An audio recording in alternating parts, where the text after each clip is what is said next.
14 ବର୍ଷ ପରେ ବାପାଙ୍କ ହତ୍ୟାକାରୀ ଠାରୁ ପ୍ରତିଶୋଧ ନେଇଛି ପୁଅ। ଏଭଳି କିଛି ଘଟଣା ଦେଖିବାକୁ ମିଳିଛି ଉତ୍ତରପ୍ରଦେଶର ହରଦେଇପୁର ଜିଲ୍ଲାରୁ। ଏଭଳି ଏକ ଲୋମହର୍ଷଣକାରୀ ହତ୍ୟାକାଣ୍ଡ ଘଟିଛି ଯାହା ଶୁଣିଲେ ଆପଣ ବି ଆଶ୍ଚର୍ଯ୍ୟ ହେବେ ଯେ ଇଏ ତା ବାପାର ପ୍ରତିଶୋଧ ନେବା ପାଇଁ ଜଣେ ବୟସ୍କ ବ୍ୟକ୍ତିଙ୍କୁ ଫାର୍ସିଆରେ ଟାଙ୍ଗି ଖଣ୍ଡ ଖଣ୍ଡ କରିଛି। 2009 ମସିହାରେ ସତ୍ୟପାଳ ବୋଲିକି ଜଣେ ବ୍ୟକ୍ତିଙ୍କୁ ସେଇ ଏରିଆର ସରପଞ୍ଚ ତାଙ୍କୁ ହତ୍ୟା କରିଥିଲେ।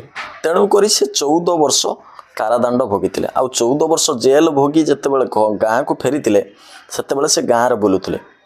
କିନ୍ତୁ ଏଇ ହତ୍ୟା ହୋଇଥିବା ତାଙ୍କ ପୁଅ ଯେ ସେ ତାଙ୍କୁ ଗାଁ ଲୋକ ଟାହିଟାପରା କରୁଥିଲେ।